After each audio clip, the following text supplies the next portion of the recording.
Hello students, welcome to our channel Mathrix. তোমাদের Mathrix চ্যানেলে সবাইকে স্বাগতম। আজকে যেটি দেখাবো, কোষে দেখি 9-এর 12 থেকে যে অঙ্কগুলো বাকি ছিল আমার, সেগুলো আমি 11 পর্যন্ত সবগুলো অঙ্ক আগের ভিডিওতে আমি দিয়ে দিয়েছি। যদি দেখে না থাকো, বুঝে না থাকো, তাহলে এই চ্যানেলের প্লেলিস্ট থেকে দেখবা। ক্লাস 6-এর একটা ম্যাথ বলে একটা প্লেলিস্ট রয়েছে, সেখান থেকে এই ভিডিওটি দেখে নিবা।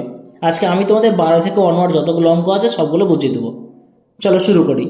12 নম্বর, রসুলপুর গ্রামের জনসংখ্যা গত বছরের তুলনায় 12% বেড়েছে। আগে ওই গ্রামের জনসংখ্যা 775 জন হলে এখন জনসংখ্যা কত হয়েছে? দেখো, জনসংখ্যা ছিল 775, বেড়েছে 12%।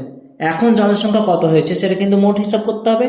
সিম্পল হিসাব দেখো কি করে করতে হয়, লিখে নাও এইভাবে, আমার মতো করে সাজিয়ে নাও। রসুলপুর গ্রামের জনসংখ্যা হচ্ছে 775 জন। রসুলপুর গ্রামের জনসংখ্যা বেড়েছে 12%। তার মানে মোট জনসংখ্যা কত হয়েছে? দেখো, 775 ইন্টু 12/100 কাটাকুটি করতে হবে আমাদের। 12কে 4 দিয়ে কাটাকুটি করলে হয় 3, আর 100কে 4 দিয়ে কাটাকুটি করলে হয় 25। 25কে 775 দিয়ে ইজিলি কাটাকুটি যায়, 3 25 75, প্রথমে 25, 25কে 25, তাহলে 31 আর 3 গুণ করে দেবো। কখন কত হবে? 3 31 হয়ে যাবে 93। তাহলে জনসংখ্যা বেড়েছে কত? 93 জন। এখন বলেছে, প্রশ্নতে বলা হয়েছিল যে এখন জনসংখ্যা কত হয়েছে, তার মানে এখন জনসংখ্যা হয়েছে, আগে ছিল কত? 775, এখন বেড়েছে 93, তাহলে 93টাকে আমরা যোগ করে দেবো। যোগ করে কত পাবো? 8, 57 16, 17 8, 868 জন। বোঝা গেছে? চলো পরের অঙ্কটি দেখে নিই। 13 নম্বর, এবছর আমাদের স্কুলের 80 জন ছাত্রছাত্রী মাধ্যমিক পরীক্ষা দিয়েছে। যদি 65% ছাত্রছাত্রী পাস করে, তবে হিসাব করে দেখি কতজন ছাত্রছাত্রী এবছর মাধ্যমিক পরীক্ষায় বসেছে। টোটাল ছিল 80 জন, 65% পাস করেছে। তাহলে লিখবো কি? মাধ্যমিক দিয়েছে 80 জন ছাত্রছাত্রী, পাস করেছে 65%। তাহলে এই বছর মোট পাস করেছে, কি করব? 80টাকে গুণ দিব, আর 65% মানে হচ্ছে 65 নিচে হচ্ছে 100। কাটাকুটি করি, এখানকার শূন্য শূন্য কেটে যাবে। এটা 5 দিয়ে কাটাকুটি করলে হবে 13, এটাকে 5 দিয়ে কাটলে হবে 2, তার মানে 4 দুগুণে হচ্ছে 8। তাই 4 13 কত? আচ্ছা, এখানে কাটাকুটি করে দিলাম, আমি এখানে জায়গায় রেখেছিলাম অবশ্য। তাহলে কোটা হচ্ছে 52 জন হচ্ছে, তাই না? দেখো, শূন্য শূন্য কেটে গেল, 5 13 65, 5 দুগুণে 10, 4 দুগুণে 8, তার মানে 4 13 52 জন। তাহলে এবছর মোট পাস করেছে কিন্তু 52 জন।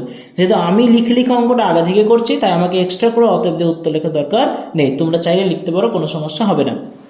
14 নম্বর, এক বিশেষ ধরনের পিতলে 70% তামা ও বাকিটা দস্তা আছে। 20 কিগ্রা এরকম পিতল তৈরি করতে কত কিগ্রা দস্তা লাগবে? দেখো, পিতলের হিসাব বলে দিয়েছে, দস্তার বার করতে হবে।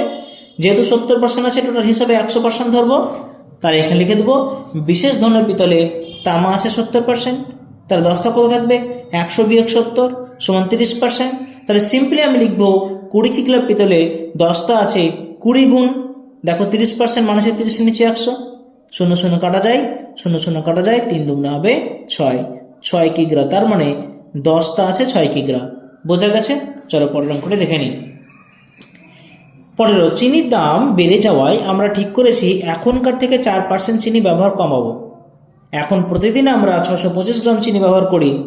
কমানোর পর প্রতিদিন চিনি কত কম ব্যবহার করব এবং প্রতিদিন কত গ্রাম চিনি ব্যবহার করব? খুব সিম্পল হিসাব, দেখো লিখবা এইভাবে, চিনি ব্যবহার করে 625 গ্রাম, ব্যবহার কমাতে হবে বা কমাবো 4%। তাহলে কত কমাবো? দেখো, 625 গুণ 4% মানে 4-এর নিচে 100। দেখো, 4কে 100 দিয়ে কাটাকুটি করলে হয় 4 25 100, 25কে 625 দিয়ে কাটলে হয় 25। তাহলে ব্যবহার কমাবো হচ্ছে 25 গ্রাম। দেখো, ব্যবহার কমাতে হবে 25 গ্রাম। প্রথম উত্তরটা কিন্তু আমরা পেয়ে গেলাম। এখানে বলা হয়েছিল যে কত গ্রাম কম ব্যবহার করব? 25 গ্রাম কম ব্যবহার করব।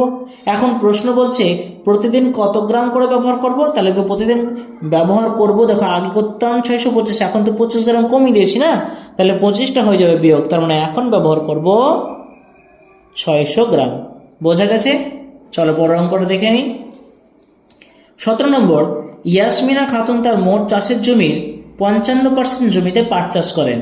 তিনি যদি 11 বিঘা জমিতে পাট চাষ করেন, তবে ইয়াসমিনা খাতুনের মোট চাষের জমি কত আছে হিসাব করি। চলো দেখে নিই। 55% জমিতে পাট চাষ করছেন, আবার ওই জমিটা বলছে 11%, 11 বিঘা।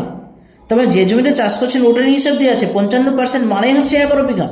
তাই 55%কে প্রথমে ভগ্নাংশে প্রকাশ করে নাও। ওকে, দেখো কি করে করছি। আচ্ছা, একটা মিস্টেক হয়ে গেল, আমি 16টাকে স্কিপ করে 17তে চলে গেছি। 16টা একবার দেখে নাও। অনিল বাবু তার মাসিক আয়ের 22% বাড়ি ভাড়া দেন।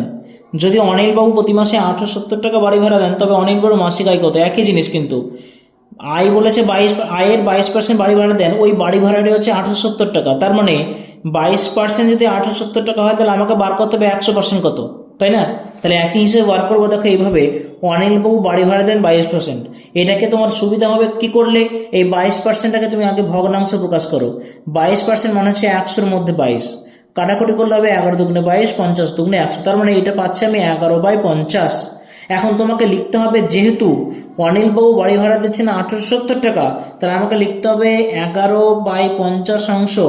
যেহেতু এখন এখন শতকরা থেকে অংশ করে নিয়েছি, সেটা লিখবো কত টাকা? 1870 টাকা। খুব সিম্পল হিসাব। তাহলে আমাকে কি করতে হবে? 1%, আমরা জানি সম্পূর্ণ অংশে 1 হয়, তাহলে 1 অংশের দাম যেহেতু, যেটা তার আয়, সেটা আমরা বার করব। এখানে গুণ করব, আমরা জানি ভগ্নাংশ থেকে 1 অংশ বার করলে আমার কি হয়? এটা অনন্য হয়ে গুণ হয়, অনন্য বসে যায় 50/11, তাই নয় কি? এবার আমরা কাটাকুটিটা সেরে ফেলবো। তাহলে এটাকে 11তে খুব সহজে কাটাকুটি যায়। দেখো, 11কে 11, 7 11 77, আর 0 5 17 হবে 85, আর 2টা হবে 0। তাহলে 8500 টাকা। অর্থাৎ উত্তর লিখে দাও। এখানে প্রশ্ন ছিল অনিল বাবুর মাসিক আয় কত, লিখবো অনিল বাবুর মাসিক আয়, অনিল বাবুর মাসিক আয় 8500 টাকা। বোঝা গেছে? এবার চলো ইয়াসমিন খাতুনের অঙ্কটা তো আমি পড়ে বুঝিয়ে দিলাম। 16-র মধ্যে পুরো সেম অঙ্ক হবে, আমরা শুধু অঙ্কটা করে দিই। ইয়াসমিন খাতুন পারচেস করেন 55% জমিতে। এটাকে কি করব? ভগ্নাংশে প্রকাশ করব। 55% মানে হচ্ছে 55 নিচে 100, 5 11 55, 5 20 100, তার মানে এটা হচ্ছে আমার 11/20 অংশ। এখন যেহেতু তার জমি হচ্ছে 11 বিঘা, তাহলে আমাকে লিখতে হবে 11/20 অংশ সমান হচ্ছে কত? 11 বিঘা, তাই না? যেটা আমাকে বইতে বলা হয়েছে। এবার আমি বার করছি 1%, অর্থাৎ 1 অংশ বার করছি, অর্থাৎ তার মোট জমিটা বার করছি। 11 আর গুণ হয়ে যাবে কি দিয়ে? অনন্য দিয়ে 11/20 ছিল, এটা 20/11 হবে। এবার 11 11 কেটে যাবে, তার মানে 20 পড়ে থাকছে, তার মানে 20 বিঘা। তাহলে ইয়াসমিনা খাতুনের মোট জমির পরিমাণ কত? সেটা অবশ্যই লিখে দিতে হবে 20 বিঘা। এখানে লিখে দাও, ইয়াসমিনা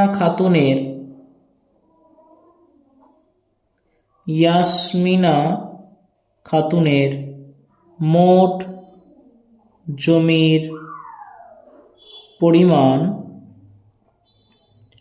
20 বিঘা। বোঝা গেছে? চলো এবার আমরা 8-এর অঙ্কতে ঢুকে পড়ি। আমাদের পরিবারের মোট মাসিক খরচের 4750 টাকা খাওয়ার জন্য ব্যয় হয়, অন্যান্য খরচ হয় 5900 টাকা। যদি খাওয়ার খরচ 10% বাড়িয়ে অন্যান্য খরচ 16% কমানো হয়, তাহলে মোট মাসিক খরচ বাড়বে না কমবে? আগে তোমাকে দেখে নিতে হবে যে খাওয়া খরচ, অন্যান্য খরচ কত হচ্ছে সেটা দেখতে হবে। তারপর দেখবো খরচ বাড়িয়ে 10% বাড়িয়ে কত হচ্ছে, অন্যান্য খরচ 16% কমিয়ে কত হচ্ছে। তারপর কমিয়ে বাড়িয়ে এই দুটো করার পর দেখবো বর্তমানে এখন কত হচ্ছে। তখন বুঝবো আসলে আমি সেটা বাড়ছে না কমছে, বুঝতে পারবো। তাহলে করবো কিভাবে সেটা দেখে নাও।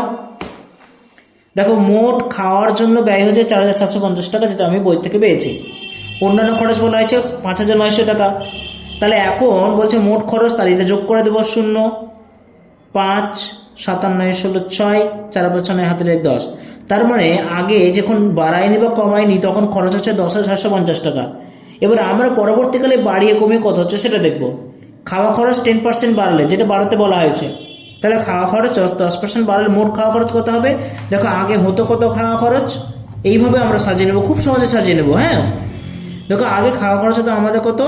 4750 টাকা। সেটাকে বাড়াতে বলেছে, মানে যোগ চিহ্ন দেবো। কত বাড়াতে বলেছে? 10%। তাহলে 4750-এ 10% মানে 10/100 দিয়ে কাটাকুটি করবো। যেহেতু বাড়াচ্ছে খাওয়া খরচটা, তাই এখানে যোগ করছি আমরা। এবার এটাকে কাটাকুটি করে নিই, 0 0 কেটে গেল, 0 0 কেটে গেল, দাঁড়াচ্ছে কত? 4750 যোগ, এটা গুণ করে দেখে অনলি 475 বেঁচে আছে, 475 লিখে দেবো। এবার যোগ করে দেবো 5 0 5, 5 আর 7 12, 2 হাতে 1, 7 আর 4 11 হাত, আর 1 12 2 হাতে কত হচ্ছে দেখো, 0 5 5, 5 আর 7 12, 2 হাতে 1, 7 আর 4 11 হাতের 1 12, 2 হাতে 1, 4 1 5। তাহলে খাওয়া খরচ দাঁড়াচ্ছে তোমার 5225 টাকা, যেহেতু এটা বাড়িয়ে দিয়েছে। এবার বলছে আমাকে 16% অন্যান্য খরচ কমিয়ে দিয়েছে। তাহলে দেখবো অন্যান্য খরচ কত ছিল। অন্যান্য খরচ ছিল বইতে দেওয়া আছে দেখো 5,900 টাকা, সেটা কমিয়ে দিয়েছে। তাহলে বিয়োগ চলে দেবো, কত কমিয়ে দিয়েছে, এটার উপরে 16%, মানে 5,900 গুণ 16 নিচে 100। বোঝা গেছে? কাটাকুটি করে 0 0 কেটে গেল, 0 0 কেটে গেল। তাহলে এখানে 5,900 বিয়োগ এটার সঙ্গে এটা গুণ করবো, 6 9 54, 4 হাতে 5, 9 কে 9, 6 5 30। তাহলে 9 আর 30 কত হলো 39, আর হাতে কত ছিল 5, 39 এর 5 44। একবার ভালো করে গুণ করি দেখো, 59 কে 16 দিয়ে গুণ, 6 9 54, 4 হাতে 5, 5 6 30 আর 5 35, 9 কে 9, 5 কে 5, 4 5 9 14, 4 হাতে 1, 3 5 আর 9, তাহলে হলো 944। বোঝা গেছে? এই টাকাটা আমাকে বিয়োগ করতে হবে। তাহলে এখন বিয়োগ করি, 10 থেকে 4 বাদ 6, 10 থেকে 5 বাদ 5, 9 থেকে 10 বাদ হচ্ছে 9, আর 5 থেকে 1 বাদ হচ্ছে 4। তাহলে এখন যেহেতু কমিয়ে দিয়েছি, তাহলে বিয়োগ করে আমার উত্তর আসছে 4,956 টাকা। এখন দেখো আগে কত খরচ হয়েছিল, আগে মোট মিলিয়ে 10,650 টাকা খরচ হয়েছিল হতো, আর এখন বাড়িয়ে কমে কত হচ্ছে সেটা দেখবো। তাহলে এখন দেখবো মোট মাসিক খরচ দাঁড়াচ্ছে কত। দেখো এখানে ছিল পেয়েছিলাম 5,225, এখানে পেয়েছি 4,956। এই দুটোকে আমরা যোগ করব। দেখো যোগ করলে দাঁড়ায় 5 আর 6 11, 1 হাতে 1, 5 আর 2 7, 1 8, 9 আর 2 11, 1 হাতে 1, 5 আর 4 9, আর 1 10। এখানে পেলাম আমরা 10,181 টাকা। দেখো আগে খরচ হতো কত আমার 10,650, এখন হচ্ছে কত বাড়িয়ে কমিয়ে 10,181। বেড়েছে না কমেছে? দেখো অবশ্যই কমেছে, আগে 650 লাগতো, এখন 10,181, অত কম লাগছে। তাহলে প্রশ্ন ছিল যে তাহলে মোট মাসিক খরচ বাড়বে না কমবে, আমরা লিখব কমবে। অতএব লিখব মোট মাসিক খরচ, মোট মাসিক খরচ কমবে। সেটা কত কমবে বলেনি করতে, বাট তোমরা করে রেখে দিতে পারো, বা এই ধরনের প্রশ্ন তোমাদের আসতে পারে যে কত কমবে। তাহলে আমরা এখানে কি করবো, 10,650-কে 10,181টা বিয়োগ করে দেবো। যদি প্রশ্নতে বলে যে কত কমছে, ঠিক আছে, 9 15 থেকে 9 বাদ 6, 6 থেকে 2 বাদ 4, 469 টাকা কি হবে, 469 টাকা খরচ আমাদের কমে যাবে। ওকে, চলে আসি পরের অঙ্কটিতে। দেখো 19-এ বলা হয়েছে একটি শহরে বর্তমান জনসংখ্যা 26,250 জন। যদি বার্ষিক 4% হারে জনসংখ্যা বাড়ে, তবে পরের বছরে জনসংখ্যা কত হবে, 2 বছর পরে জনসংখ্যা কত হবে। দেখো 4% করে বাড়ছে, আমাদের 2 বছরের হিসাব বের করতে হবে। এইভাবে বার করবো আমরা, ঠিক আছে। দেখো শহরের বর্তমান জনসংখ্যা 26,250 জন, জনসংখ্যা বাড়ে 4% হারে, তাহলে পরের বছর মোট জনসংখ্যা হবে, দেখো এবছর ছিল 26,250, তাহলে বাড়ছে, বাড়ছে মানে যোগ, কত হারে বাড়ছে 4%, তাহলে 26,250 গুণ 4/100, 0 0 কেটে গেল, এটাকে 2 দিয়ে কাটলে হবে 2, 2 2 4, 10কে 2 দিয়ে কাটলে হবে 5, 5কে 2, এটাকে খুব কাটাকুটি ইজি যায়, দেখে নাও কত হচ্ছে, 5 5 25, 1 2 5 2 10, 2 5 5 5 25, 525।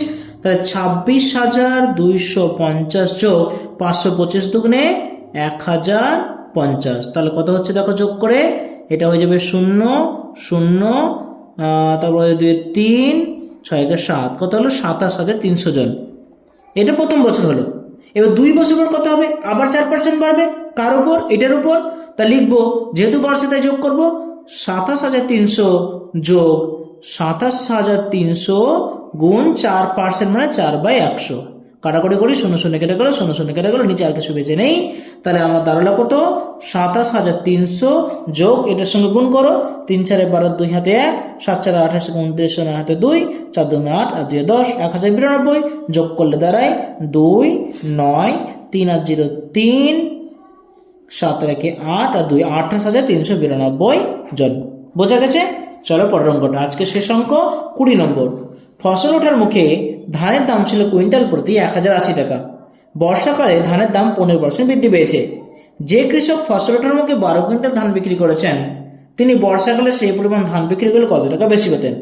আগে কুইন্টাল প্রতি 1,080 টাকা ছিল, সেটা 12 কুইন্টাল বিক্রি করেছে, বর্ষাকালে 15% বৃদ্ধি হয়েছে। তার মানে দেখবো 15% বৃদ্ধি করার পর কতটা কুইন্টাল প্রতি বেড়েছে। তারপর দুটো হিসাব আমরা পাবো, দেখবো কোনটা বেশি কোনটা কম, তারপর তখন আমরা বের করবো কত টাকা বেশি পেতেন। ওকে, ধানের দাম কুইন্টাল প্রতি 1,080 টাকা, বর্ষাকালে ধানের দাম বাড়ে 15%, মানে বর্ষাকালে কুইন্টাল প্রতি ধানের দাম হয়ে যাবে 1080 যোগ 1080 গুণ 15%, মানে 15 নিচে 100 যোগ করছে কেন, কারণ এটা বাড়ছে। ওকে, এখানকার শূন্য শূন্য কেটে যাবে, 15কে 5 দিয়ে কাটলে 3 হয়, 10কে 5 দিয়ে কাটলে হয় 2, আর 2কে 108 দিয়ে কাটলে হয় 54। তাহলে দাঁড়াচ্ছে কত দেখো, 1080 যোগ 354 হবে, 3 5 15 16, 162। তাহলে হয়ে গেল আমার দাম হতো 6 14 4 হাতে 1, 1 আর 1 2, 1242 টাকা। বোঝা গেছে? তাহলে আগে যেটা দাম ছিল সেটা ছিল 1080 টাকা কুইন্টাল প্রতি, বর্ষাকালে যেহেতু 15% বেড়ে গেছে তাই দাম হয়েছে এখন 1242 টাকা। এখন আমরা দেখব 12 কুইন্টাল ধান বিক্রি করে আগে কত পেতো, এখন কত পাচ্ছে, মানে বর্ষাকালে কত পাচ্ছে। চলো হিসাবটা হবে এইভাবে, আগে 12 কুইন্টাল ধানের দাম 1080কে আমরা 12 দিয়ে গুণ করব। গুণ করলে কত হবে দেখো, 0 8 2 4 6 1, 1 2 1 2, 1080, 0 6 8 1 9 2 1, 12,960 টাকা। সেটা কি বর্ষাকালের আগে হিসাব। এর বর্ষাকালে 12 কুইন্টাল ধানের দাম কত, দেখ 1 কুইন্টাল বর্ষাকালে কত হচ্ছে 1242, তাহলে এই 1200 এখানে লিখবো 1242 গুণ 12, তাহলে এটার হিসাব আমরা বার করবো। সেটা কত হচ্ছে আমরা দেখিনি, 1242কে যদি আমরা 12 দিয়ে গুণ করি, 2 দুগুণে 4, 4 দুগুণে 8, 2 দুগুণে 4 2, এখানে 1242, 4 8 200 0 হাতে 1, 4 4 8 9, 4 1, 14,904 টাকা। তাহলে এখন বৃদ্ধি পাচ্ছে বর্ষাকালে, সেটা কত, যদি বর্ষাকালেই বিক্রি করতেন তাহলে কত বেশি পেতেন, আমরা এটাকে দুটোকে বিয়োগ করে দেবো, 14,904 বিয়োগ 12,000, এই যে 12,960, 4 10 থেকে 6 বাদ 4, 9 থেকে 10 বাদ 9, 4 থেকে 3 বাদ 1, 1944 টাকা বেশি পেতেন। বোঝা গেছে? তাহলে আজকের এই ভিডিওতে নিশ্চয়ই শিখতে পেরেছ।